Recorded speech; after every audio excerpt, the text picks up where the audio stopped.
Welcome to the Human Capital Innovations Podcast, your go-to source for personal, professional, and organizational growth and development. We hope you tune in often for all things people management, organizational development and change, organizational leadership, and social impact related. Maximize your personal and organizational potential with Human Capital Innovations Podcast.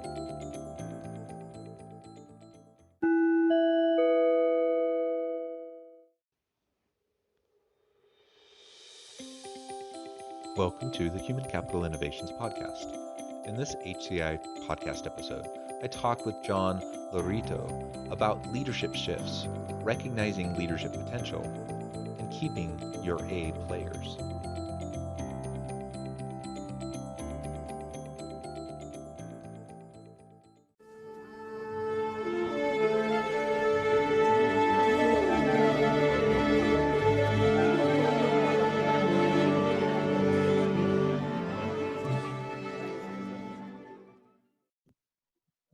John Laurito, welcome to the Human Capital Innovations Podcast.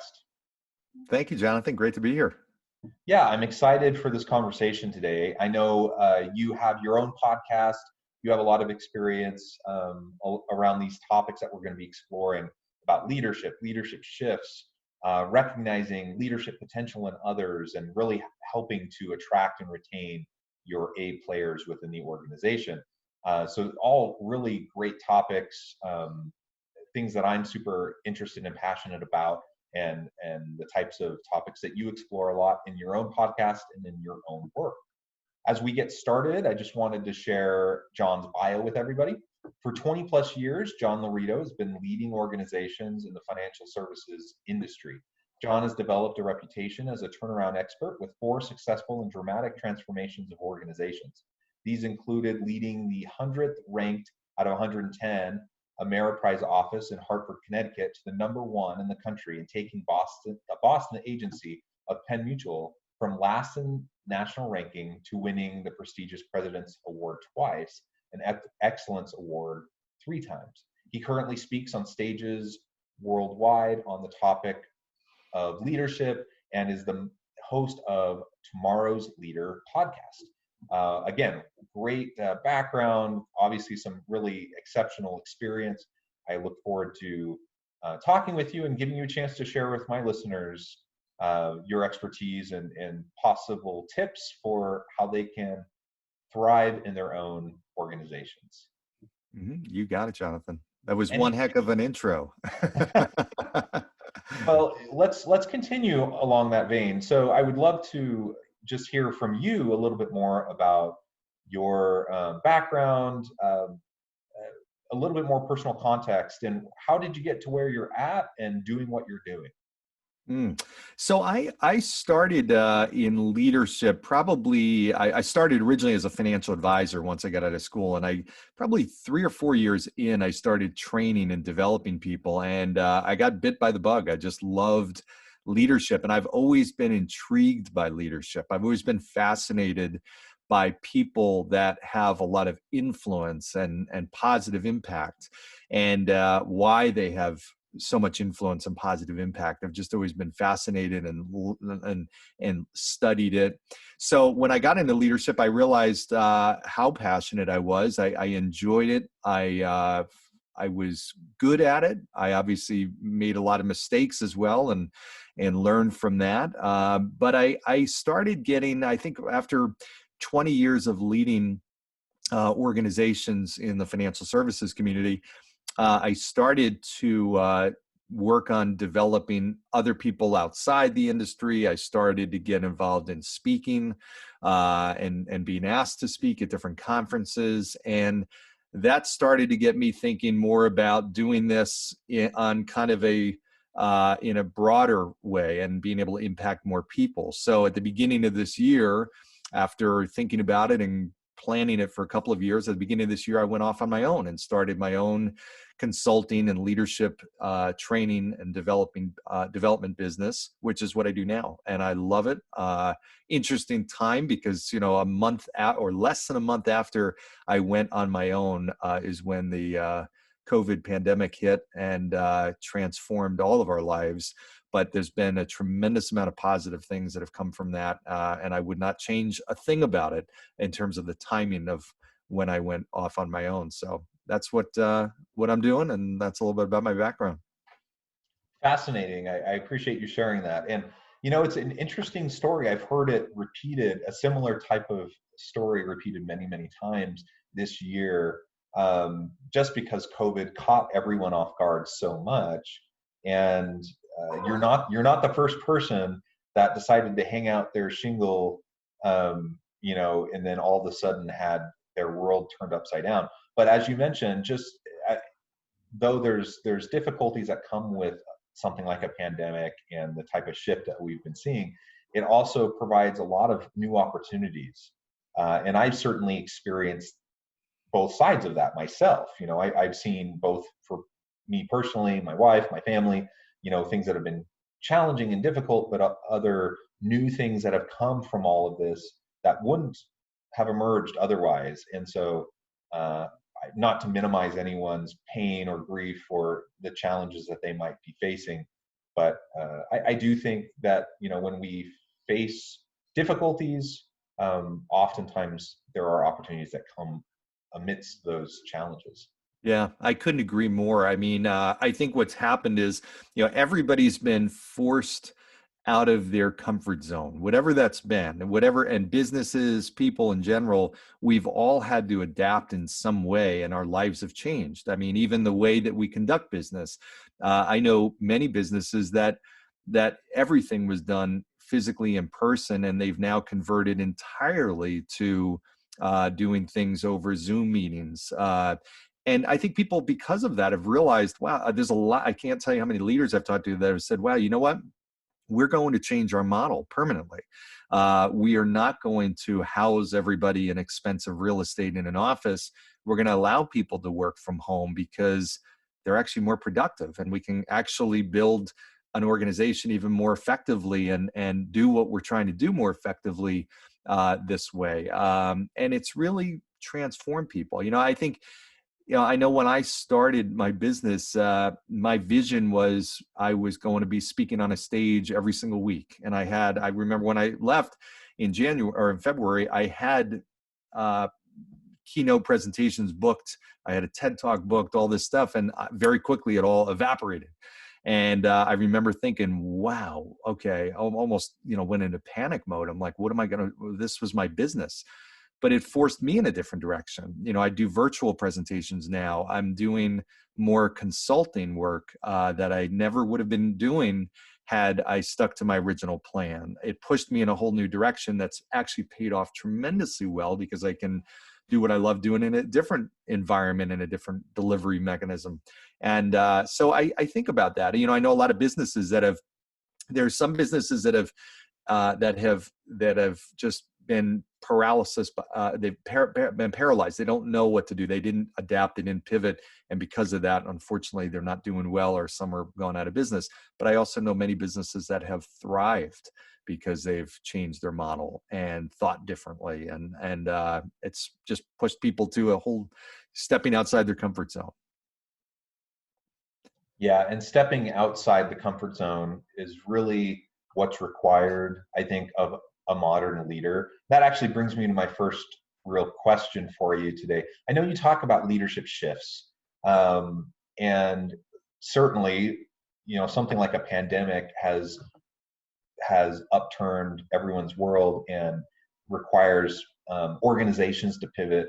It requires leaders to think and function in a different way. So what are some of those characteristics that you've seen as this shift has been happening in recent years, but also during the pandemic, in response to shifting geopolitical landscape, socioeconomic shifts, technological disruptions? I mean, there's all these different drivers, pushing us in new directions in terms of leadership and what we need from the leaders of tomorrow. What are you seeing in terms of that shift? I think the leader, tomorrow's leader, which is the name of my podcast and the name of my book that's coming out, which I'm always thinking about, what does tomorrow's leader really look like, and what are they, and what are they not? I think the days of leaders being these authoritative, commanding style of leaders, I think that's going to be, and really has become, almost a thing of the past. I think tomorrow's leader really is someone who is uh, empathetic. They are really understanding their people. They are much more relationship based than ever before, because leadership is about influencing people in a positive way, and it's not just enough for a leader to tell people what to do or even where we're going, but they really need to tap into and help people understand why. And to do that, they also need to understand the why behind their people. What really motivates them, what really satisfies them. And tomorrow's leader, I think, is that type of person that really does. They understand the people in their organization, and they help them get behind a vision that's a powerful vision, but that also has a strong why behind it. And so I think that's what this shift has been about. I think this year it's much more than just getting results. It's much more about the number. It's much more than just the numbers. It's about doing things the right way. It's about connecting people. People are feeling isolated. They're feeling they're on an island. They're dealing with emotions that they haven't really dealt with, or situations that they haven't dealt with before. And leaders, it's not just about the business, it's about their life. And I think that's really what the shift has been around. Yeah, I really like that. Getting to the why of work, why organizations function the way they do, why leaders are leading the way they do, why the people in their teams are there and doing the work that they're doing, what motivates them, what drives them. And you know, our people aren't a monolith, and so even if we have threads of similarity across our teams in terms of skills, competencies, capabilities, even motivations. The reality is everyone's in different life stages. Everyone has different salient drivers, and unless we know our people, we're not going to be in a position to leverage their capabilities, and we're not going to help draw out their potential, right? And in my mind, that's one of the foremost functions of an effective leader, is that they see the potential in their team, and they help their team to see their own potential, and then they help to create an environment where that can come out, right? Yeah, yeah. And then you maximize potential, you maximize performance, you maximize innovation, and that drives competitive advantage in the marketplace. And it helps the organization succeed, it helps the leader succeed, it helps the individuals succeed. All across the board, it's a win-win-win, and that's what we want. And that doesn't happen with an authoritarian style. It doesn't happen when you have someone dictating and seeking compliance with the edicts that they send out, to the organization or to their team. It happens as you empower people, as you give people the opportunity to try things iteratively and even fail, because failing can then lead to learning and lead to new innovations. And as we create that kind of a safe environment for those types of characteristics to be in place, and that kind of a culture to emerge, then you see so much more come out of your team, far more than could ever possibly come from you being the person dictating to everyone what needs to happen, when, and why.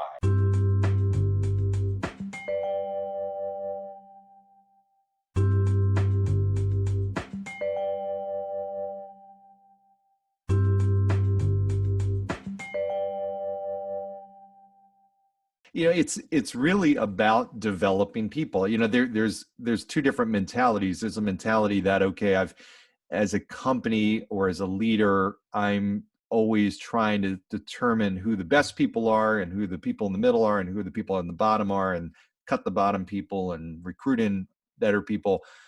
But in reality, the best leaders I've seen are the ones that understand that developing people is key, even your top people, because your top people, your very top people, they may love you, they may love the company, but if they're not growing, they're going. They're going to go somewhere else. And top people need to feel really three things. They need to feel that they are growing. They need to feel that they are making an impact to the company or the organization or the world around them. And they also need to feel recognized. And if they're not, then they're ultimately not going to be there. But the leaders that really understand that developing people, a lot of companies have gone away with the annual performance review. And the reason why is not because reviewing performance is not important, but they realize, you know what, we're doing it once a year. Why are we doing it once a year? Now, that's better than not doing it at all. But the formal, performance reviews, sit down, review, and then that's going to dictate your income and all, blah, blah, your raise, your bonus, whatever. The smart leaders and the smart companies have adopted a whole different philosophy. And that's more on the spot feedback. It's, hey, I caught you doing something well, I'm going to give you feedback. Or if you're not doing something well, I'm going to give you feedback. It's going to be real time. And I'm not going to wait till an annual performance review. Most employees in that annual performance review environment only get feedback literally during their annual performance review once a year. That's not developing people. That's doing it because you have to. I mean, you have to check a box and say you did it and write it up, and here's now your bonus or your raise. That's not leadership. That's more management. Leadership is truly caring enough about someone to help them fulfill their potential. And that's not going to come unless they're really getting feedback and they're getting input and they're getting guidance on an ongoing basis. Yeah, I completely agree. And it's so interesting to consider kind of the mentality shift. So we talked about leadership shift. Part of it is kind of an organizational shift, a mentality shift amongst workers. And we know millennial and Gen Z workers, they, again, they're not a monolith. There's nuance and difference across these age cohorts. But as a group, generally speaking, we know that they want to make an impact, right? They want to be recognized for the good stuff that they're doing, like you said, and they want coaching, mentoring, and feedback. And they want it in real time. They don't want to be waiting even for, not let alone an annual review, but not even a quarterly, right? They expect it on a regular, ongoing basis. And that's not how organizations have been set up to function traditionally, in large part because that's not what previous generations expected, right? And so now we're having to make this adjustment. And sometimes I think it's funny because you hear people bemoan the younger generation and how entitled they are, and they want to they want to change the world, and they expect, they're so needy, they need all of this attention and they need all this feedback. I'm like, I mean, on one level, maybe some of that, there's some truth to it, but on the other hand, I think they are just expecting what we've been teaching both executives and in business schools to students for decades now about what effective leadership is. They know what to expect, and they expect it, and they're not willing to put up with anything less. And when they don't have that experience, they're going to leave. They're going to go to the next organization to try to find that opportunity. And so, we can be kind of curmudgeonly and stick in the muds who want things to stay the way they have always been, and try to just get people to fit our old model. Good luck with that. I mean, that's just not going to work. We're not going to be fighting for the best talent if that's our approach as a leader or as an organization. And if we want to attract and retain A players, the bottom line is we need to meet them where they're at and help them progress. And I don't think it's unreasonable for a millennial or Gen Z worker to expect ongoing feedback from their boss. No, and it's funny because we sometimes feel like, and the natural tendency is not to give feedback. Many people are just uncomfortable giving feedback. In leaders are uncomfortable giving feedback. They're uncomfortable being candid. They're and what I would say is, and there are times where I've been that way too, where I've felt like, maybe it's just easier for me to not tell them, give them the feedback or whatever. But you know what? That's ultimately doing that person a disservice. And granted, there are some people that don't like feedback. They don't want, or they just want positive. They don't want negative feedback. But there's such a thing. I used to uh, oftentimes, and still do, contract for feedback, meaning that up front I say, hey Jonathan, I want you to do as best as I know you can. I want to help you fulfill your potential. When I catch you doing things that I know I see that you are doing well, and really I think are helping you really get to the level that you want to get to, are you okay with me pointing that out? Well, of course. Okay, are you also okay if I see you doing things that are not contributing, that I really feel are taking away from where you're trying, where potentially can get to? Are you okay with me giving you that feedback? Yeah. So if you do that up front, then you've got the basis for a relationship that's going to be very much open to feedback. And then you've got to fulfill that promise. You've got to make sure you're doing that. So that's one way that leaders can really open the door for that. And it doesn't take long to build the culture around that too, because you want that. You want people expecting, wanting, and taking action on feedback. That's an organization that's growing. Yeah, yeah, absolutely. So what are some tricks or approaches that you use in your experience with organizations and leadership, to recognize and really see the potential in people, particularly leadership potential? Because we're talking about a leadership shift. We're talking about new skills and capabilities that perhaps weren't required of managers or leaders in the past, but are really necessary today. So how do you gauge that? How do you see, who has that potential, and then try to develop them, so they're ready to take on those roles when the time Yeah. comes? That's such a great question, and it's such an important question. One is, I always operate on the assumption that I have not, and I am not seeing the best that somebody has. As good as they are, you may be an A player, but I'm always operating on the assumption that you can even be better. But the other thing too is, I'm not going to see the potential unless I'm putting you in a situation where I can see it. So oftentimes that might be having you do something that would be stepping outside your comfort zone, or doing something that's not in your normal, day to day. It might be putting somebody in a position to lead when they're not a leader. Hey, I'd like you to teach a class on this, or I'd like you to mentor this person, or I'd like you to have this conversation, or present at our next conference about something. And oftentimes, I've seen in those situations, you see the potential that somebody has. Wow, I saw you up there in front of the group. You did a great job. I can actually see you've got a potential to be a great leader. I don't think people in general leaders are giving their people, in some cases, opportunities to shine, and opportunities where that leader can spot the potential in people. You have to look for it. But that's what I coach leaders on. Put your people, give them stretch assignments, put them in situations, push them out of their comfort zone a little bit, and you'll start to see things in people that you wouldn't have seen otherwise. And that's how you really develop people. Yeah, the stretch assignments I think are really, really key. And Mhm. I get it. It can be uncomfortable because you don't know how it's going to go. It's just called a stretch assignment because they haven't proven themselves in that area yet, right?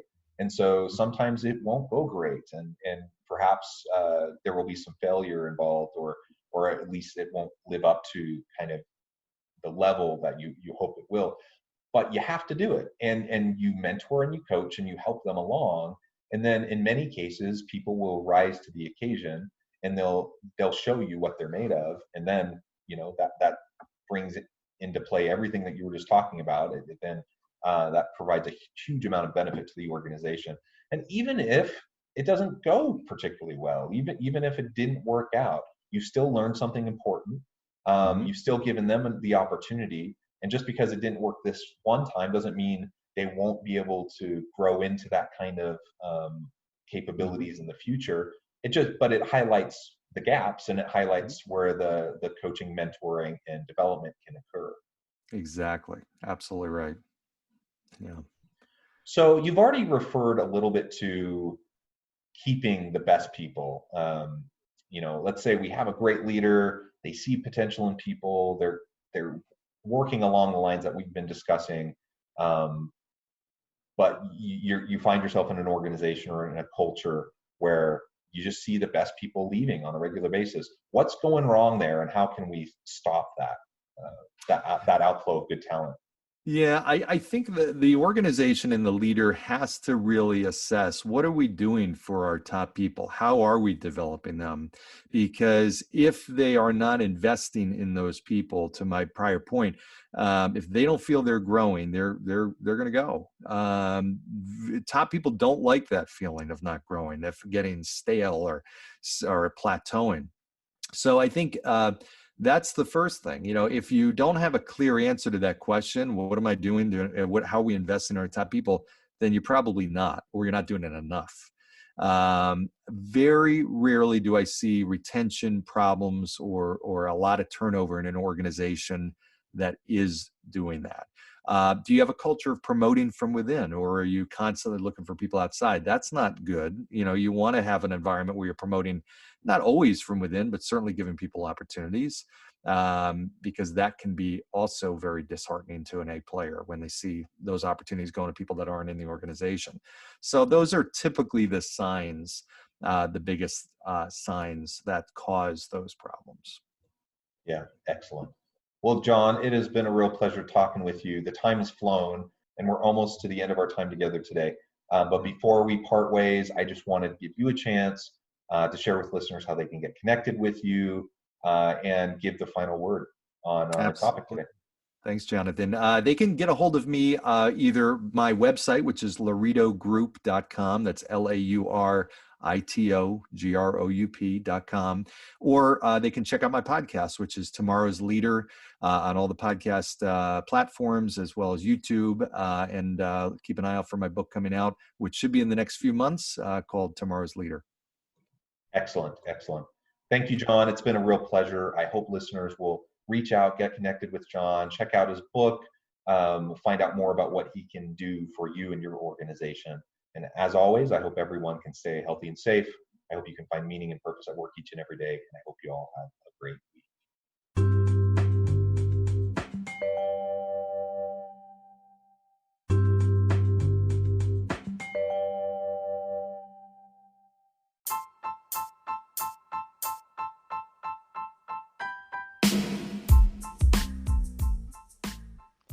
We are excited about the launch of HCI's new magazine, Human Capital Leadership. Human Capital Leadership is a free, interactive e-magazine designed to help individuals, leaders, and organizations find innovative approaches to maximize their human capital potential. We will be publishing issues quarterly in August, November, February, and May. Check out the first issue and let us know what you think.